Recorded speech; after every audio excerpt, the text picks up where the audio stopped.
الحمدللہ رب العالمین والصلاة والسلام علی محمد الامین اعوذ باللہ من الشیطان الرجیم بسم اللہ الرحمن الرحیم۔ خواتین و حضرات، ہم مشکوٰۃ المصابیح میں کتاب الصوم کا مطالعہ کر رہے ہیں۔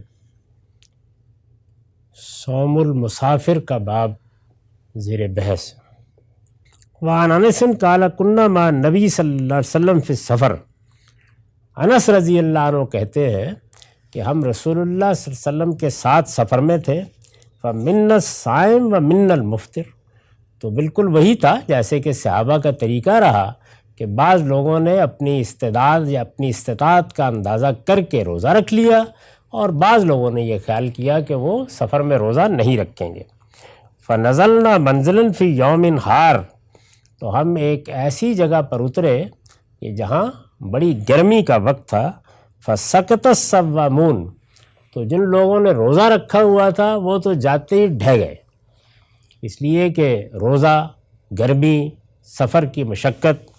وقام المفطرون، اور جنہوں نے روزہ نہیں رکھا ہوا تھا وہ اٹھے، اور اٹھ کے انہوں نے کیا کیا؟ فضربوا الابنیہ وسقوا الرکاب، انہوں نے خیمے گاڑنا شروع کر دیے، اس لیے کہ ان کو تو کوئی ایسی مشقت لاحق نہیں تھی، اور انہوں نے سواریوں کو، اونٹ اس زمانے میں یا جو کچھ بھی گدھے اونٹ ہوتے تھے ان کو انہوں نے پانی پلانا شروع کر دیا۔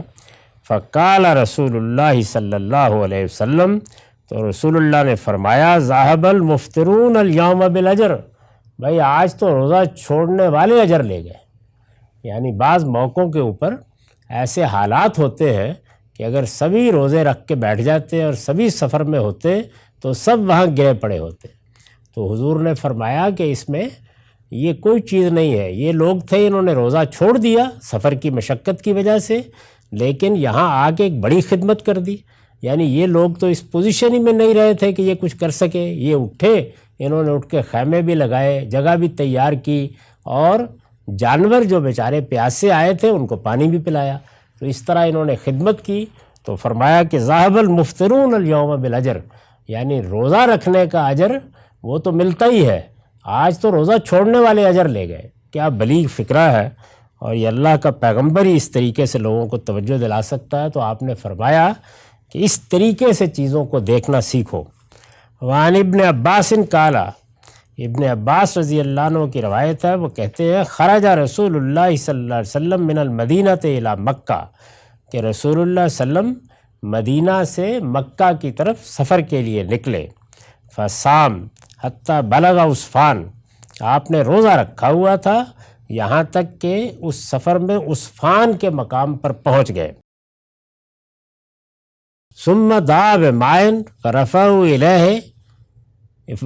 الی یدہ لیراہ الناس، تو آپ نے عسفان کے مقام پر پہنچ کر پانی منگوایا، روزہ رکھا ہوا تھا، پانی منگوایا، اور اس کے بعد ذرا ہاتھ کو معمول سے زیادہ اٹھا کے کہ لوگ دیکھ لیں، لیراہ الناس، آپ نے روزہ افطار کر لی۔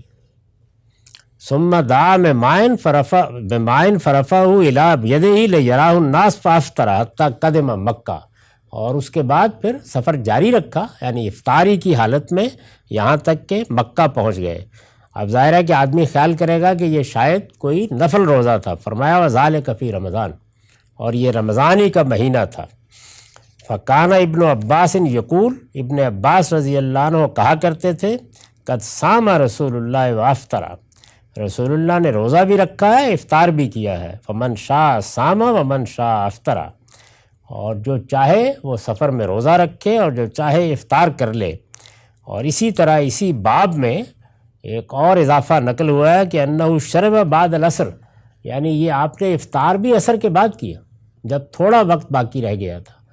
تو ظاہر ہے کہ آپ نے محسوس کیا ہوگا کہ لوگ نکلے ہیں روزہ رکھ کے اور حالت ٹھیک نہیں ہے لوگوں کی، یعنی خود حضور صلی اللہ علیہ وسلم کا معاملہ ضروری نہیں ہے کہ ایسا ہو، آپ نے محسوس کیا اور یہ خیال کیا کہ کوئی گھنٹہ 2 گھنٹے ابھی باقی ہیں، اس میں ہو سکتا ہے کہ بعض لوگ بیمار ہو جائیں، یا جس طرح پیچھے ذکر ہوا بے ہوش ہو جائیں، یا اس کو برداشت نہ کر سکیں، تو وہ خواہی نہ خواہی چاہیں گے تو یہی کہ حضور ساتھ موجود ہیں تو روزہ پورا کریں، تو آپ نے خود روزہ افطار کر لیا۔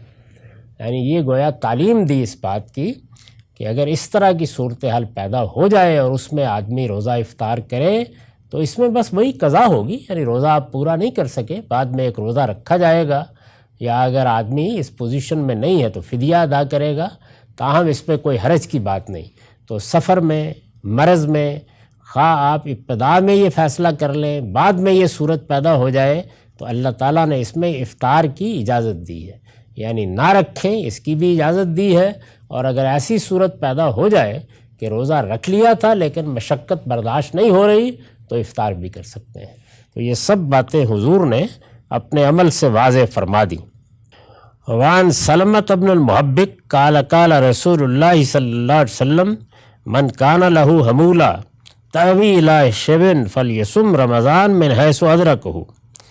رسول اللہ نے فرمایا کہ جس آدمی کے پاس سواری ہے اس کو لے کے وقت پر پہنچ بھی جاتی ہے کہ وہاں جا کے پیٹ بھر کے کھا لے، اس کو چاہیے کہ جہاں کہیں بھی رمضان آئے وہ روزہ ہی رکھ لے۔